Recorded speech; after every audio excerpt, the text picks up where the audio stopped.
This episode is brought to you by Shopify. Do you have a point of sale system you can trust, or is it a real POS? You need Shopify for retail. From accepting payments to managing inventory, Shopify POS has everything you need to sell in person. Go to shopify.com/system, all lowercase, to take your retail business to the next level today. That's shopify.com/system. Prime Big Deal Days is coming October 8th and 9th. Woohoo! Which can lead to involuntary deal squeals, like the infamous deal on a new massager squeal. Yeah! Save big on Prime Big Deal Days, October 8th and 9th. Want to make a podcast? Spotify's got a platform that lets you make one super easily, distribute it everywhere, and even earn money, all in one place for free. It's called Spotify for Podcasters, and here's how it works. Spotify for Podcasters lets you record and edit your podcasts right from your phone or your computer. So no matter what your setup is like, you can start creating today. Then you can distribute your podcast to Spotify and everywhere else podcasts are heard. Video podcasts are also available on Spotify, and when you want to take conversations with your fans to the next level, Q&As and polls are the best way to get them talking. With Spotify for Podcasters, you can earn money in a variety of ways, including ads and podcast subscriptions. Ever since I discovered Spotify for Podcasters, I feel so supported in the creation and distribution of my show. Spotify for Podcasters hosts masterclasses, office hours, and more to help creators develop and fine-tune their skills. I highly recommend you give it a try. Download the Spotify for Podcasters app or go to spotify.com/podcasters to get started. When you are courageous and you show up vulnerably in your life, that creates a more authentic sense of self. You really get this deep ingrained feeling of this is who I am. And then that in turn, when you really know yourself, know your worth, that is what other people start to see in you. You glow differently. Hey guys, what's up? Welcome to Back to the Show. Thank you so much for clicking on this episode. This is episode 2 of season 7. It's Healing Girl Summer, and I am fully feeling like this episode in and of itself could be like the entire season. Today we have a very special guest on the podcast. Madison Ciccone, also known as MaddzTaddz, is joining us today for, originally we're just going to talk about confidence. She's a confidence coach. She created a program called Wicked Fearless. She's a SoulCycle instructor. She was a D1 athlete. We get into all of this in the episode, but I had her on to just talk about confidence, and the conversation really developed into so much more than that. We talk about kind of stumbling into your true calling after failure after failure after failure. We talk about building connection and building community, whether that be in the fitness space or online or in your personal life. We talk about friendships in your 20s. Madison gets super vulnerable with us during this conversation and talks about some lows, like I'm talking rock bottom lows during her time in LA post-grad. And she just has so many good little nuggets of wisdom placed within this conversation. This is definitely one of those episodes where you're going to want to take notes. I was literally jotting down line after line after line on scrap paper while we were on our Zoom call having this conversation. Madison is a former executive assistant to some of Hollywood's finest. She ditched her desk and traded in red carpet perks for a pair of cycling shoes.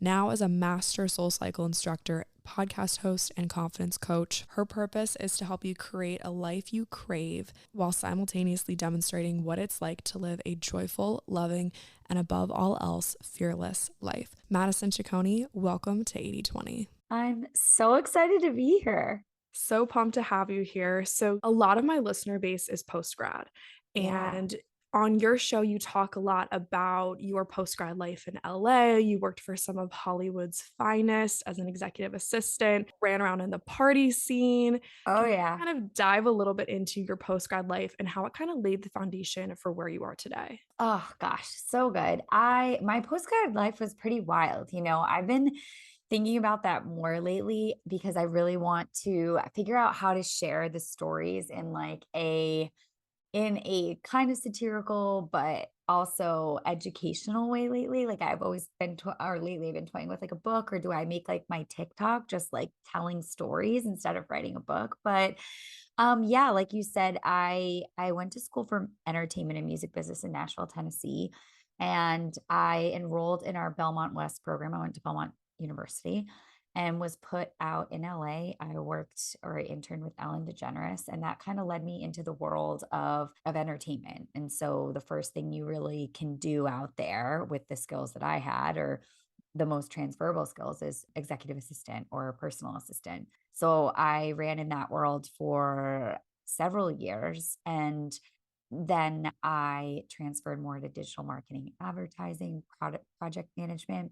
And then I went through a series of like getting let go from several jobs, just like your middle level management. I wasn't really an EA anymore. So I didn't have like, you weren't really grandfathered in as like a necessity. You were like a lower level project manager, junior project manager. So when a company goes through a kind of like a lot of digital ad agencies and things, it's like a shedding from November to like February. You wrap projects, it's the holidays, like accounts don't come in.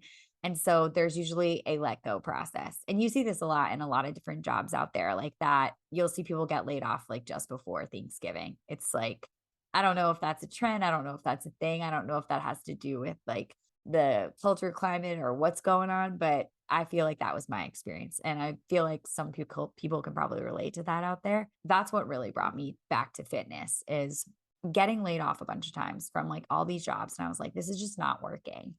And my friends were like, you should work in fitness or something like that, because that's what you do with all your spare time. It's your passion. You love it. Why don't you try to move into that instead of being in this like digital production world, whatever, because you think that's the path you need to take to like quote unquote make it to whatever higher level agency life in Hollywood.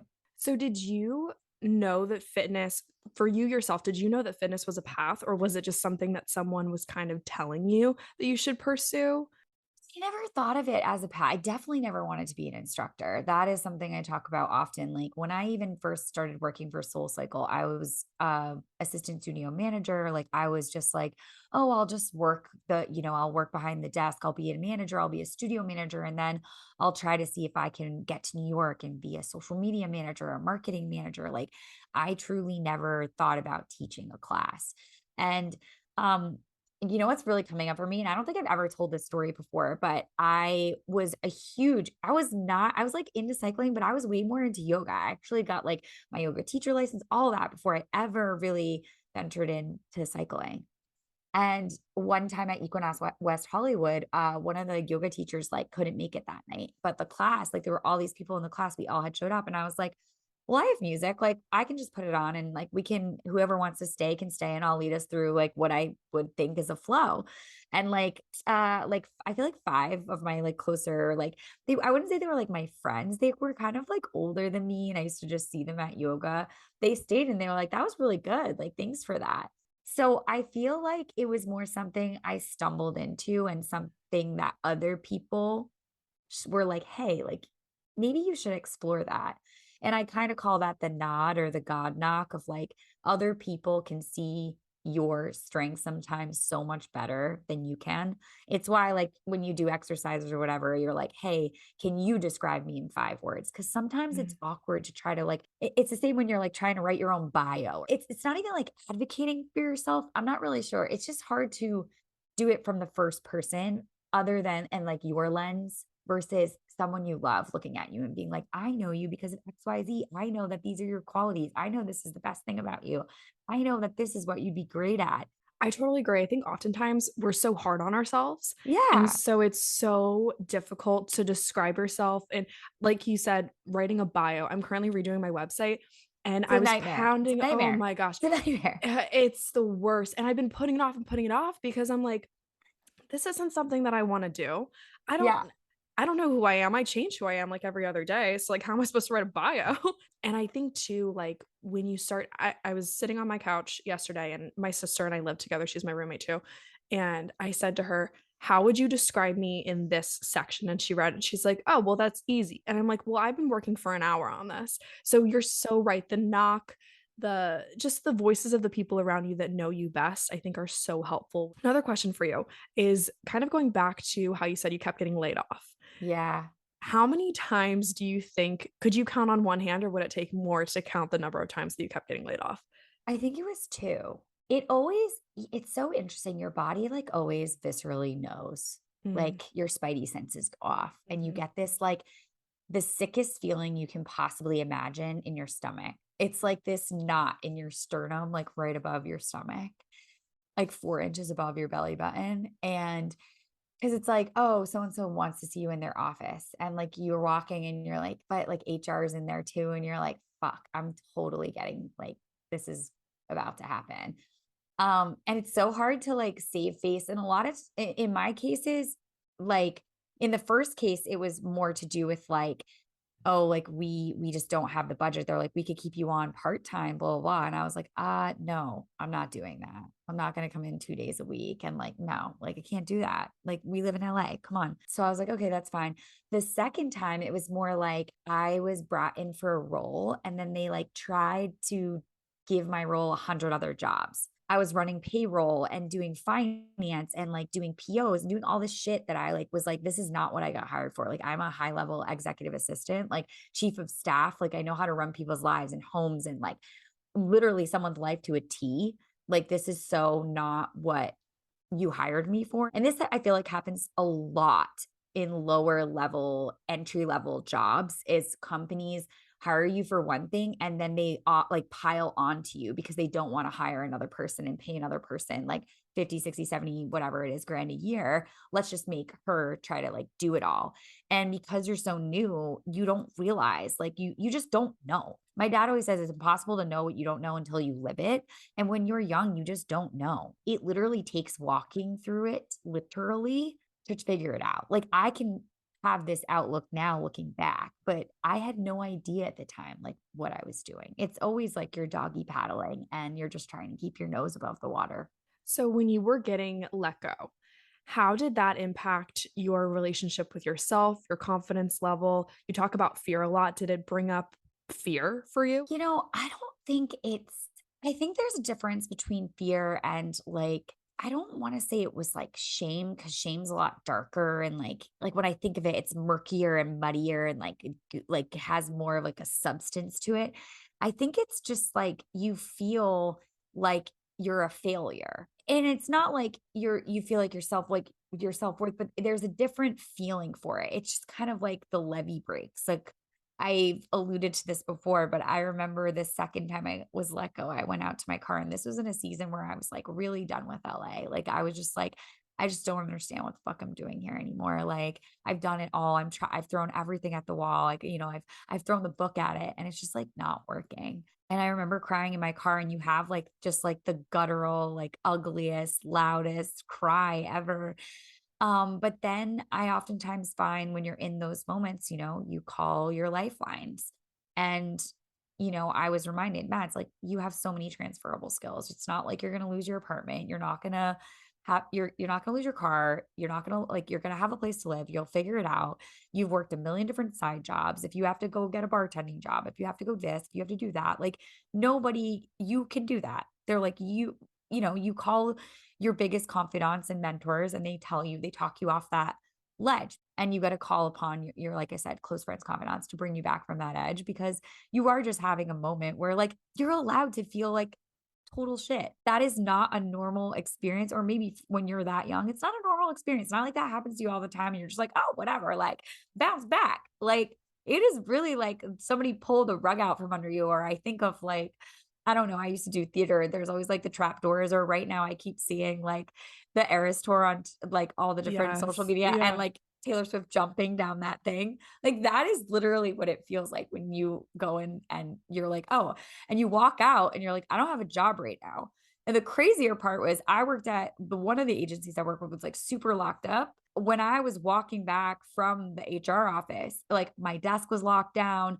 I couldn't like say goodbye to any of my friends. I got walked out of the building. It's like, you would think it was like you like did something so horrible or so like ill will contrive. And I get that there's a lot of like shows and things and secrets and trade secrets and stuff, but it was just such an odd experience. And then you figure out by putting one foot in front of the other, like, what am I going to do now? And that's really where you find that confidence and build your courage back up. And you start to make brave and bold decisions to try to get back up from that moment.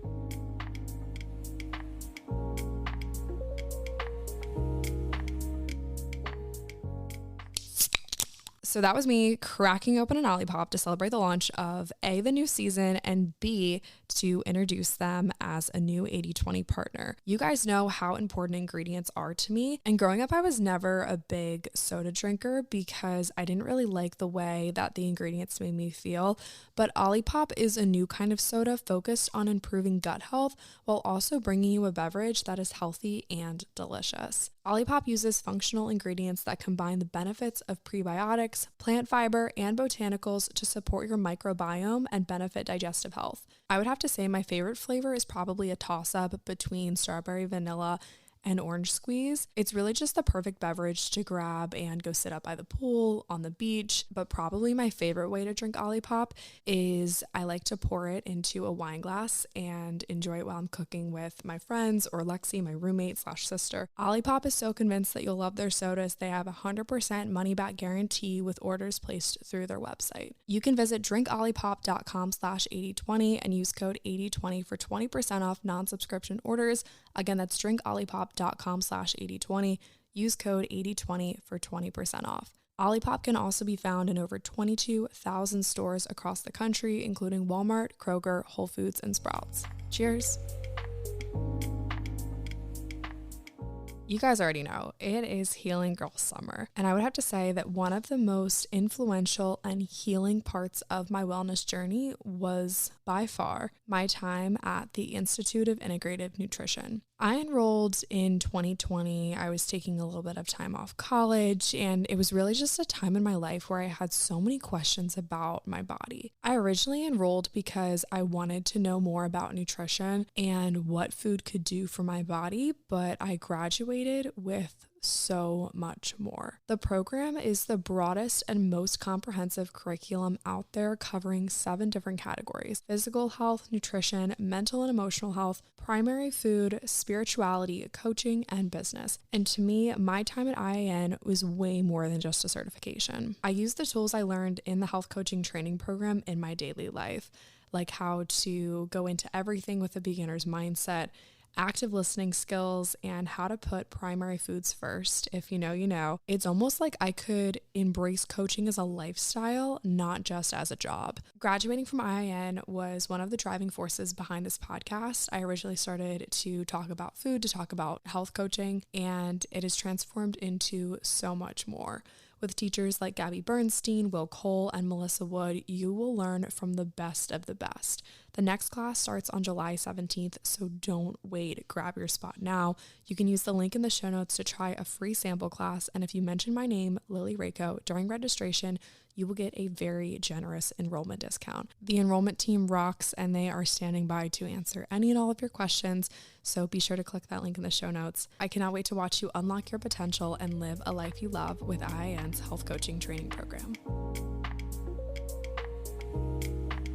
So getting back up from those tough moments, you would say tip number 1, or I guess step number 1, is call your people, because they're going to get you out of the hole. I always say, like, phone a friend is one of the things. And I even say that when you're having like a wicked shitty day. Something I do is like, and it's kind of like backwards, I do something for someone else. So if I'm having a really shitty day and I don't feel like I can like possibly function, I try to reach out to a bunch of my friends and just say like little sweet nothings, like, hey, I'm thinking of you, you crossed my mind, or like I saw this old picture or whatever, because I always feel like what's personal is universal. And if I'm having a really shitty day, do you know what would make my day so great? If I got a text from an old friend that was like, oh my God, do you remember this time XOXO, like da da da da, can you believe that happened? And it's just like these little sweet nothings. That is so sweet. And I don't think that we tell our people enough that we love them or that we're thinking of them. Or I've been spending a lot of time. I don't know if you've read the book Find Your People by Janine Allen. I haven't. It's a really good one. And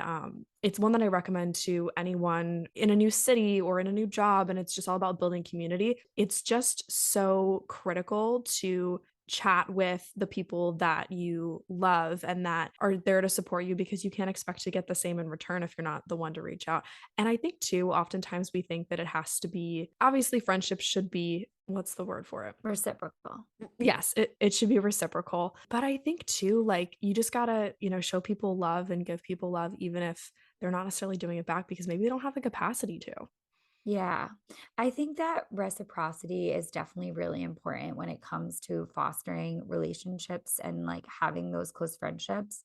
But sometimes I just feel like you can throw it out there and you can throw out like those texts or things like that. And I am a believer that like if you're in that energy, it's probably going to come back to you tenfold. Maybe it won't necessarily be from that person. You know who your people are that you can send your things to. You're not just sending it to like your far flung flock. You're like, Mhm. they're meaningful and you're thinking about it.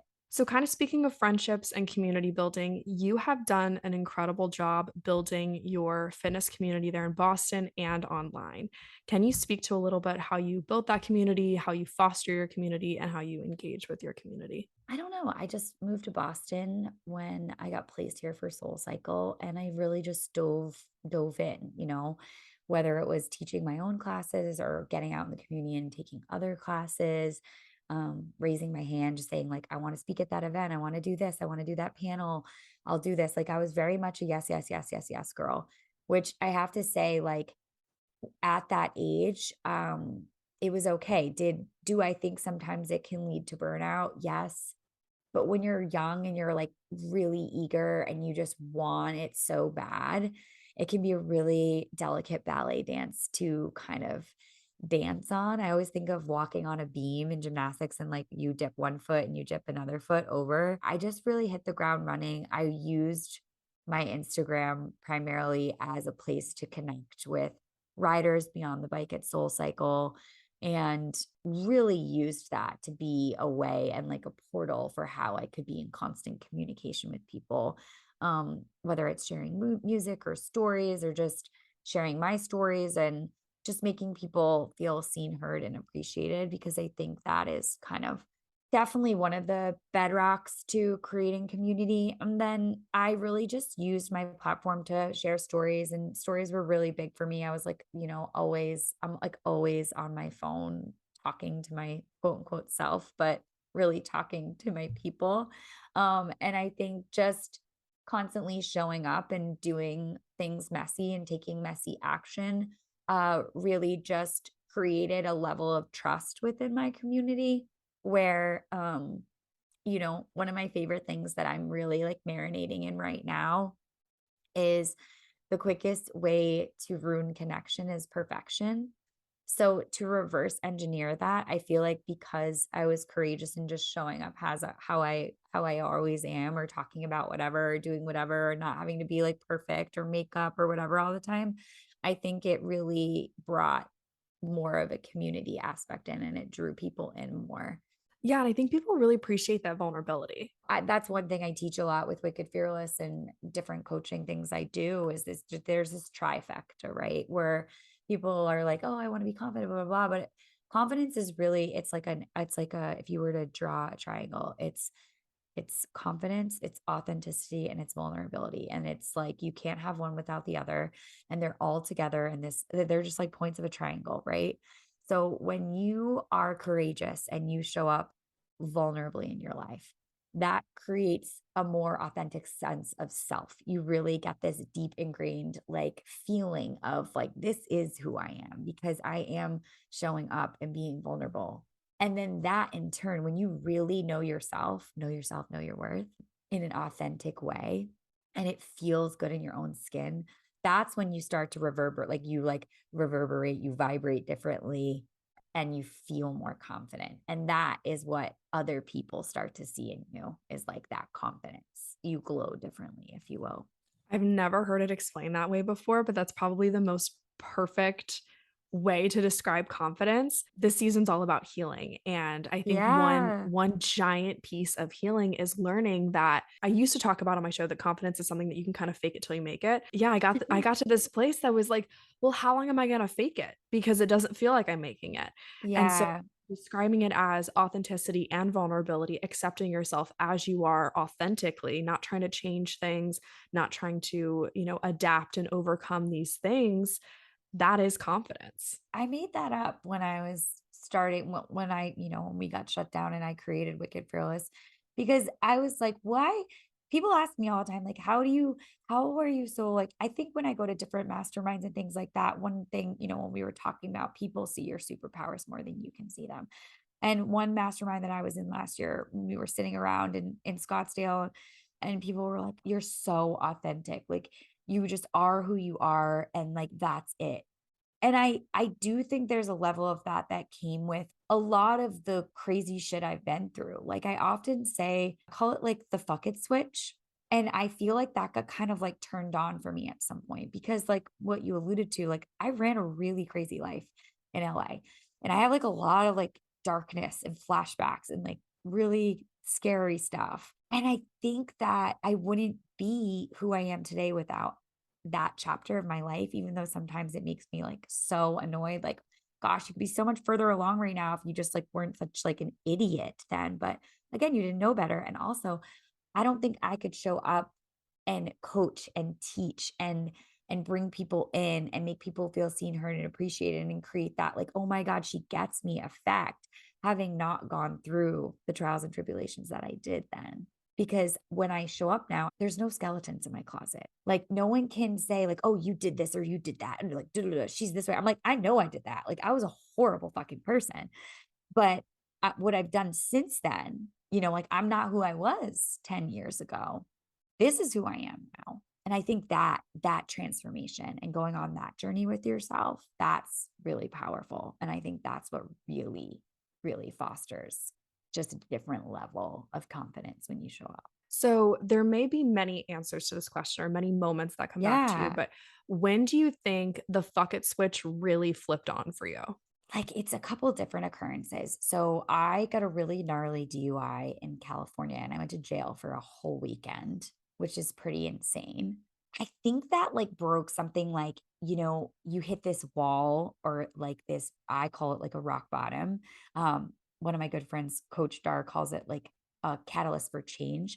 I think that was a really big one for me because it was like, it was a very real thing. Like this partying, this lifestyle has really led you to like a real fucking finite wall. And I think another really big one was honestly like trying to become something at SoulCycle. I couldn't be two things anymore. It was like I always juggled being like a super party girl and a super fitty girl, like fitness, wellness person. And I thought I could juggle them. You know, like I joke when I see the thing that's like drinking the green juice on a Monday because like all of my sins on the weekend, but like that was literally me. So like from the outside, I was doing like all the things and I looked whatever. And then like on the weekends, I'd be up to like, I can't like, you know, I was in the kitchen the other day and I was thinking about, and we didn't even have Uber at the time. That's how scary this was. Like taking taxis home as the sun was coming up in LA and like just being like, what the fuck are you doing with your life? So I think there were a couple like big roadblock, like bang moments. But I also think that it was actively deciding that if I want to be this thing, this entity, this force at SoulCycle, because we're going to go back a few years, I can't also be going out and trashing my body and being the party girl and doing the drinking and the drugs and the whatnots. I can't. You have to choose one. There is a fork in the road here and you have to figure it out.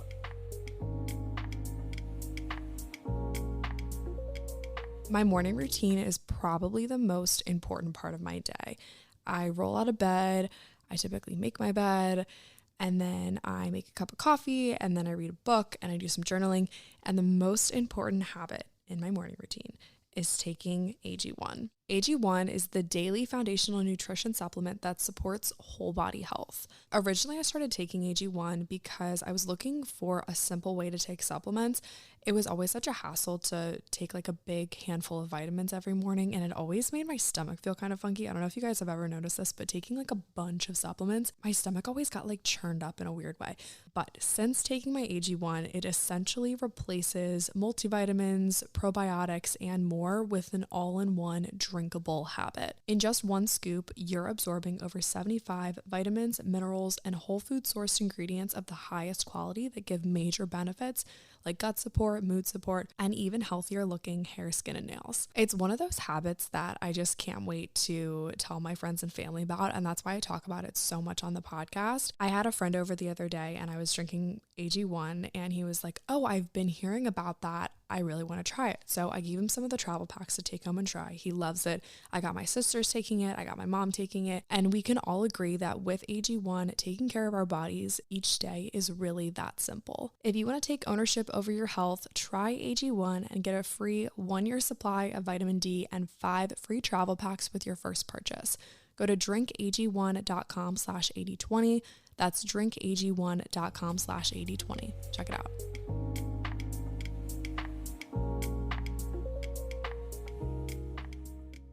This episode is brought to you by Shopify. Do you have a point of sale system you can trust, or is it a real POS? You need Shopify for retail. From accepting payments to managing inventory, Shopify POS has everything you need to sell in person. Go to shopify.com/system, all lowercase, to take your retail business to the next level today. That's shopify.com/system. My friend handed me one book that I think really changed my life. And then I think really SoulCycle saved my life in a lot of ways. Like it just gave me this non-negotiable to be like, you have a choice. You can either like half-ass this or you can be one of the best here, but it's going to require you to really strip away some things and some lifestyles that you've really like been in. And that was hard. And I talk about this a lot with like the 20 something crowd. I hear a lot, and I coined this term, the shedding. And it's something you don't hear a lot of people talk about. It's not avidly talked about in communities unless it's like a coaching community outside of your gym or outside of your work or outside of your close-knit friends. It's going to come from like almost something else, whether it's a coaching program or maybe like a wellness group or a club outside. It's going to come from something like that. And it's really just this shift of friendships where some people start to go in a different direction and some people stay doing what they did throughout all of college. And I think it's one of the most talked about things that I talk about with the 20 something crowd of like, I don't want to go out and get fucked up on the weekend anymore. I want to wake up and go to SoulCycle at 9 a.m. or I want to go to Solid Core and then I want to get avocado toast and then maybe like walk the bridge or walk my dog, or I want to go to that event. I don't want to go to like on a Saturday night. And it's this pull, this shedding. And it's really painful because you lose friends and it's not like people are bad people. It's just your priorities start to shift in a really big way. And I think that that's a conversation that's not being talked about enough. The shedding is a very real thing. And I get it a lot of times in my DMs too. People are like, how do I make friends that actually want to participate in the things that I want to participate in? I just feel like everyone is going out and partying. And I'm like, honestly, I don't know the answer to that question. So I would love to hear your perspective. So I think you're going to find who you jive with by a lot of things where you go. For me, I don't know what that looks like outside of classes and boutique fitness and gyms, clubs. Like when I say clubs, I don't mean like the club. I mean like clubs that you would join like outside of fitness wellness spaces, whether it's a yoga studio, maybe it's like, I don't know. I've always been a part of this like boutique fitness, yoga studio, cycling studios, gyms. That's where I found a lot of people that I have a lot of in common with. I think SoulCycle is a huge place. I say that a lot in class. I'm like, you probably have more in common with the people here at 7 a.m. on a Monday than you do with some of your closest friends. You obviously want more for yourself. You're showing up at this time. Like, open your eyes and look around you. And I think that's where when you start to go to things like that, different events, networking, whatever, in your space, your sphere of where you want to go, right? Who do I want to be? And then that's how you can start to find people in those little sandboxes or arenas of the things that you want to do, not what you've been doing. I think oftentimes we think that we have to continue to roll with the same crowd. I see this a lot with people who stay in their hometowns too. Yeah. And not like that's a bad thing. You know, I mean, if you want to stay in your hometown, stay in your hometown, but people just continue to run in the same circle that they always have. And you can't get different results by doing the same thing every single time. I think that we always think that like we should just have it together. Like it should just come easier. It should whatever. And it's challenging to make friends as an adult. And I think too, I mean, friendships are so important. I mean, in your entire life, but also in your 20s. I think of literally the show Friends, and the whole premise of the show is your friends become your family.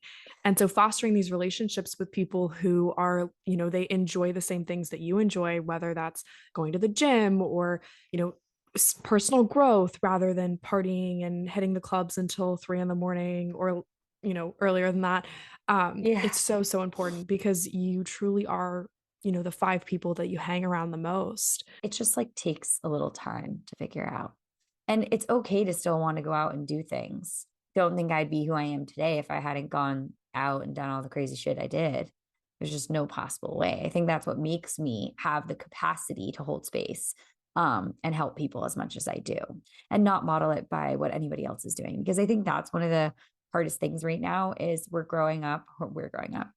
We are in an age right now where everybody is showing what they're doing all the time, for the most part, in the space on the internet. There's a lot more comparison now and second guessing what you're doing than ever before, because there's so many more channels to see what other people are doing. When I was 22, like Instagram was barely a thing. It had like, you could only post pictures. There were no stories, and you had like a lo-fi filter. That's it.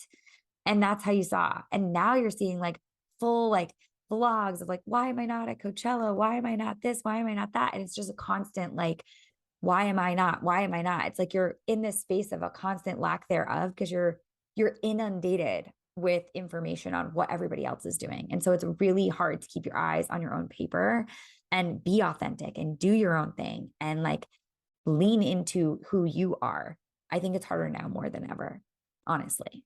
I totally agree. I had to mute tons of people's Instagram stories last weekend. Was it last weekend or the weekend before? Because everyone was at Coachella, and I'm downtown waiting tables. And I was like, I'm just going to mute you guys for now, because this isn't good. It's such a great function. I'm like such a big fan of it. I also block people all the time. I'm like, no. I love blocking people. No.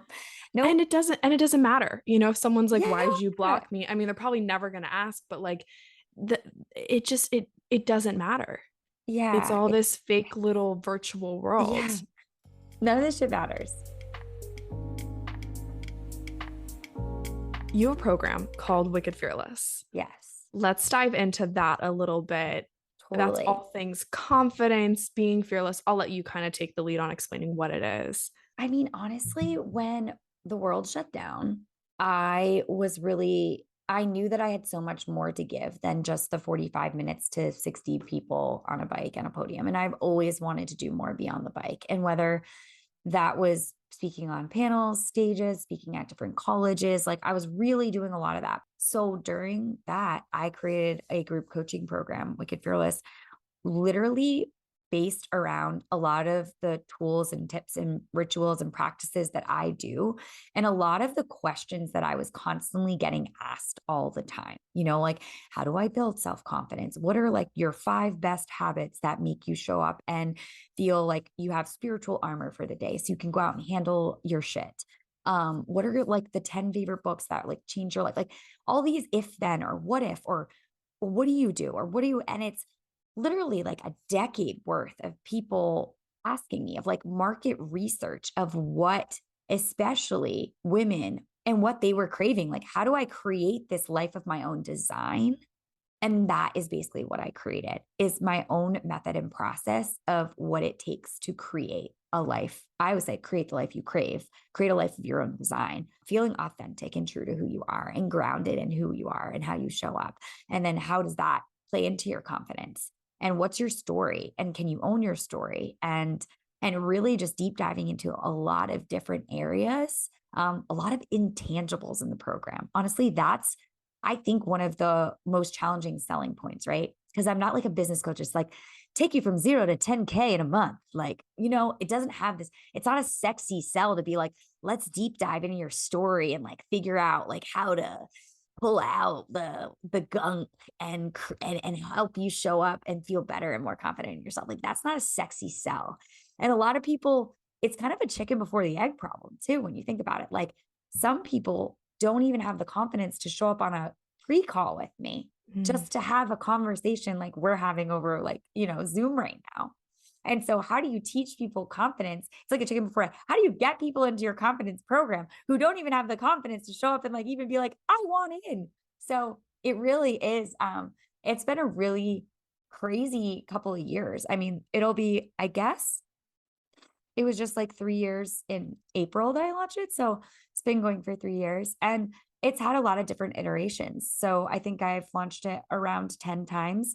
I also did an accelerator course. So I did, for anybody who did Wicked Fearless, I did a 2.0 called Finish Fearless. And that was kind of like the last half of 2022 was the last time I did it.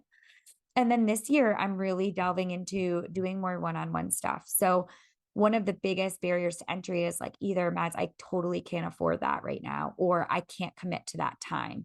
And while there's a lot going on there, and I think sometimes when people say, oh, I like can't commit either time or I can't commit money, sometimes there's a lot more behind that, like internally to unpack, but some people just literally can't afford it. So what I'm aiming to do is do like more bite-sized things right now. I actually just created a whole little, like, I don't know what you'd call it. It's not like a website. It's kind of like a Linktree, but it's not. It's a different program. And you can book one-on-one calls with me. So what I'm doing is called the Cycle Sauce. So I'm always getting hit up about fitness and especially indoor cycling, obviously, because that's what I'm an expert in. And then I'm doing one called like a Pick My Brain. So you can hire me for half an hour and pick my brain on high level questions. It's Q&A format. And then a Hail Mary call, which is like an hour deep dive with me on subjects of your choice. And it's really just like high level mentorship, hype girl, like me showing up and helping you through a specific thing, a specific subject that you want to work through without having to join a 12-week program or invest thousands of dollars. So that's what I'm working on this year to see how that's more palatable and how that will be taken. I also really enjoy one-on-one coaching a lot. I really, really do. If people have the courage to show up and work with me, like I promise I will make your life so much better. Like I can say that with so much certainty. And if you've ever like stumbled into my class, it's like, gosh, you make me feel so good in class. I'm like, imagine what I can do when it's just you and me in that high touch capacity.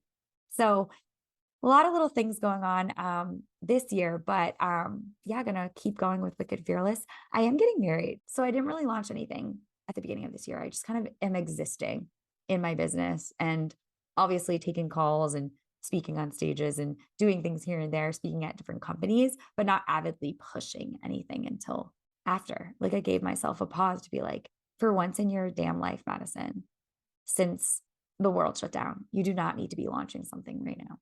So that's been different and interesting. I too am in a season of slowing down as well. And it's the coolest thing because for once you can just, like you said, exist and chill, but also know like people are still listening to the podcast. People are still stumbling across your Instagram page. Yeah. Obviously for you, people are coming to your classes and they're still consuming your content. But for once you can just be like, I'm okay with not literally pedal to the metal going 110 miles an hour. I can just kind of like step back and chill for a sec. I think it's inspiring too. It's really hard. I'm having a really hard time with it. It's just never been who I am. I've always functioned as like, I call it like D1 spirit. Like I am a go, go, go, like race to the top. But I think when you start to get to a certain level where you've had the top, and I think this is a really crazy question that you don't think to answer yourself when you're so busy chasing the carrots and trying to get to the top. It's you get there. And I'm like, how can I stay there? How can I make this manageable where I can stay in the game and just be here and just like be in it still? It's like that becomes your new game. Like, how do I make it feel better when I'm at the top? How do I make it, more manageable for me? And that part has been just a challenge as somebody who is like, go, go, go. Next thing. What are we launching? What are we doing? What class are we trying to get 200 runs at Barry's? Are we trying to get this? Are we trying to run this marathon? Like, you know what I mean? And I think a lot of I think a lot of like women can relate to that. Just go, go, go. So what are some tools that you use? Maybe we'll go like micro Yeah. habits that you do on a day-to-day basis to try to keep your sanity while you're literally just like firing on truly all cylinders. I definitely, like I was saying, stepped back this year a little more. So I'm working on that avidly. And it just is about, the way I've described it, and I think I've talked about this on my podcast, as well as when I've described it to people, is like when you have your driver's permit and you're driving on the highway versus being 24 driving on the highway, right? But when you're like 15, 16, you're like white knuckling the wheel and you're scared shitless and you're like the whole time. And then when you're like 24, the radio's blaring, you're like smacking gum, you're like drinking a Starbucks, you're like literally texting, like don't do that, but like you might be like your foot's out the window, your hands out the window, you're like, you got like 10 people in the car, you're going the same speed. You've just figured out how to make it more manageable through time and your processes. So what that looks like for me is a non-negotiable gratitude practice. So much so that I actually launched my own gratitude journal in January called Wildly Capable, Wicked, Fearless, because the one that I really loved and attached myself to went out of print, and I had a mini freak out of like, what the fuck am I going to do? I've been doing this for like 3.5 years. Like, this is my thing. I do it every morning. I like, maybe I missed a day or something like that, but like, I literally have done it every day. And so I launched that, and that is a non-negotiable for me. So I've got my morning routine. It brings me so much peace. I love it so much. I actually talked about it like on a podcast of mine of like, when I go on vacation and stuff, like I sometimes get like, not like annoyed, like not like I don't love vacation, but I love my routine. So I try to stick to it as much as I can. What that looks like for me is like, I know what kind of nourishing, nutritious foods I need to go like fuel my body before I teach. So I have the same thing for breakfast every morning. I make my coffee, I go sit down, I do my gratitude practice. I personally am pretty big on prayer, and I have a pretty good relationship with my higher power. For me, that's God. So I do like, I have like a little app on my phone that gives me like little scriptures and things. I do little book pulls where I'll take like a book, whether it be a Gabby Bernstein book or some kind of spiritual self-development book. I'll pull it down off the shelf and I'll like just pick a page. And I'd say like 9 times out of 10, it's like spot on with what I might need in the moment. It's actually kind of freaky deaky. And I try really not to look at my phone when I wake up. I feel like it is such a bad habit to grab your phone and immediately start scrolling or immediately jump on Instagram or any of that. I like have a non-negotiable like half an hour in the morning. I really, really try to stick to that. And then at night, 2 hours before bed, as much as you can, no phone. I'm literally the same way. If I go to bed like scrolling reels, like game No. over. I'm waking Game up over. like every hour. Sleep Game is over. just shot. Yeah, it's crazy. It's not worth it. There's nothing on there that I can't do the next day or batch the next Mm-hmm. day or find the next trending sound. Like nothing in there is more important than my sleep cycle and my sleep hygiene in order to get up and do it again tomorrow Mm-hmm. to the best of my ability. I'm really into prayer and any kind of mindfulness. I really love the Calm app with Jay Shetty, like obsessed. I usually do that. I have a non-negotiable nap a lot of times during my day from 2 to 4. Especially if my day is bookended. Now I know that not everybody's schedule looks like that, but I'm a pro athlete. So my schedule looks like teaching at the crack of dawn and teaching at night with 12 hours in between. Taking care of me looks like, hey, you don't go down for an hour or two, or at least a half an hour, you're going to want to die in that 6:30. And I felt that before. And it takes like feeling that to be like, oh, not going to skip that nap again. But it's really about like finding those little things that work for you. I think those things really help me stay sane. Being around really good people energetically, when you go to dinner and you leave and you're like, oh, I just had so much fun with those people. Like, why don't I do that more? Doing more of that. Hobbies, any kind of hobbies. I was horseback riding for a little bit. I need to get back into that, but tapping back into things that you maybe did just for fun. I love rollerblading. I'm a pretty physical person. Like skiing in the winter keeps me sane. And then in summer, it's beach, reading. I love reading like sci-fi and fiction. I'm such a nerd. All that stuff really helps me kind of like escape a little. So your gratitude book, where Yeah. can people get a copy of that? Yeah, it's literally on Amazon Prime. So they can get it like like this You afternoon. can literally get it like probably like maybe overnight. I've never done It's it overnight or scary. anything. It's scary how fast that stuff shows up. I don't know how it is for you, but I will order something and like 6 a.m. the next day it's on my doorstep. It's crazy. Yeah, I batch mine, I think, on purpose because I never ordering one thing. I'm like, oh, it can all come Friday. So I've never had that instant gratification, but I feel like I get that sometimes with like Instacart or whatever. It is really wild. But yeah, I'm pretty sure if you just go to Amazon, wildly capable, wicked fearless, you can order it. I also created a YouTube video that was off of a gratitude workshop I did, which I do little workshops and things like that off of my email list. So anybody who's on that, you can, join these free workshops and things. So I just really like batched that and I put it up on YouTube. So if anybody's like super confused about how to use it, you can just Google me and find it there. And it's pretty self-explanatory. There's introduction pages, so you're not lost in the sauce. So yeah, that's something I don't think I've like really sat in and been like, that's pretty cool, Madds. Like, it's a pretty cool thing to have created and figured out and self-published on Amazon KDP. So one question that I always ask my guests Yeah. is, well, so the average age of my listeners is about 22. Okay. What is one piece of advice that you would go back and tell your 22-year-old self? Honestly, I feel like it's a little cliche, but I think just like relax. And I feel like when someone tells you to relax, like I always make the joke when someone tells me to relax, I like can hear the Jock Jams clip that's like, let's get ready to rumble. Like, cause you get like so mad. But what I mean is, I had a friend of mine, Allie Bonner, who created Oat House, which is like this spreadable dip on my podcast.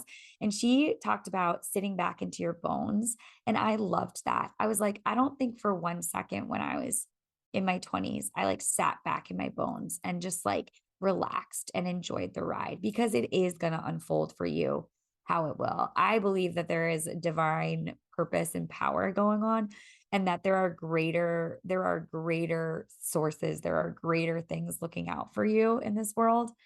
And I think just to not, like I was saying about like the driving the car, just not white knuckling your way through it and know that your process is your process and it doesn't have to make sense to anybody else because you're going to learn and you're going to bump your head and you're going to hit the wall and all that's inevitable. That's all going to happen. It's then what you do with that and how you get back up and keep going that really counts. And I think a lot of that is just being patient, relax, like just relax. It will 100% work out. And it's so hard to hear that when you're like in the storm and you're like really in it and you're like, yeah, but Madds, like you don't get it. And I'm like, trust me, I get it. I really do. And I really wish I just had like a big sis to come over and like, I always say like, I know what to do. I don't need to necessarily always be told what to do. In fact, it's annoying. I would rather have someone come over and like massage my shoulders, slap me on the ass and be like, get back out there, girl. Like you can do this. You know it. You have the power. You're so capable of this shit. And just relax. Like it's all going to work out. Like you have the answers, honestly. And I think that is what I would probably want, and also want to hear, want for myself, and what I would tell my younger self. Thanks so much, Madds, for coming on the show. Go ahead and plug Yeah. yourself, plug your socials, your programs, all the good stuff. Oh my God, I'd love to. Thank you so much. So my Instagram name is MaddzTaddz. A fun fact about me is my last name is Ciccone for now. And it's also Madonna's last name. So Mad Ciccone, M Ciccone, like every iteration of that was taken as an Instagram handle. So MaddzTaddz was a silly high school nickname, and now that's who I'll forever be. So MaddzTaddz. You can find my podcast that comes out weekly or bi-weekly. It's called the Wicked Fearless Podcast. From my Instagram, you can jump to my website, my Strand website. You can book those coaching calls with me. You can join the waitlist for Wicked Fearless in the fall. Literally all those things. But most of all, I just love if you're listening to this, if you're on a walk with your dog or you're on the beach or whatever it is you're doing, maybe you're doing your mindful practice walk, tag myself and Lily in your stories on Instagram and like tell us about the episode and like the way it made you feel and how it resonated and how you received it, because that is the coolest thing when we're creating and co-creating in this space. Like we are, Lily, like it never ceases to amaze me how cool it is when it's out in the universe and you see how it's being received. So yeah, tag us, it goes down in the DM. And yeah, I think that's pretty much my full plug. So that is a wrap on today's episode. If you guys liked what you heard, please be sure to leave a rating and a review. That just helps more people find and listen to the show. As I've mentioned, maybe a couple times throughout this episode, it is a new season. It's season 7. One of my main intentions for the season was to just upgrade everything. So you guys can probably hear when I record solos, the audio equipment's a little bit different. We just got a new cover, which I'll talk about in next week's episode. I haven't had a solo episode yet this season to kind of like catch you guys all up to date on everything, but just a lot of things are being upgraded, which is really exciting. And another thing that you can expect for the next episode is video, which is super, super cool. So I'm not quite sure yet if I can get that on Spotify, but I know for sure it will be on YouTube. So get excited for that. I know I am. I've been working on my little set and it's going to be fun. Things are just getting exciting and I'm just really, really pumped that you guys are here for it. So be sure to stick around, subscribe if you aren't already. Be sure to send this episode to a friend who you think might also enjoy it. And for some reason, when you guys leave ratings and when you guys leave reviews, it just does wonders for the analytics. It just helps me more than you know. So if you have a free second, please be sure to drop a rating and a review. You can also connect with me on Instagram as well at LilyRaco, or you can follow the podcast Instagram at 8020pod. Both of those will be linked in the show notes. I love you guys so much. Have a great rest of your week, and I will talk to you very, very soon.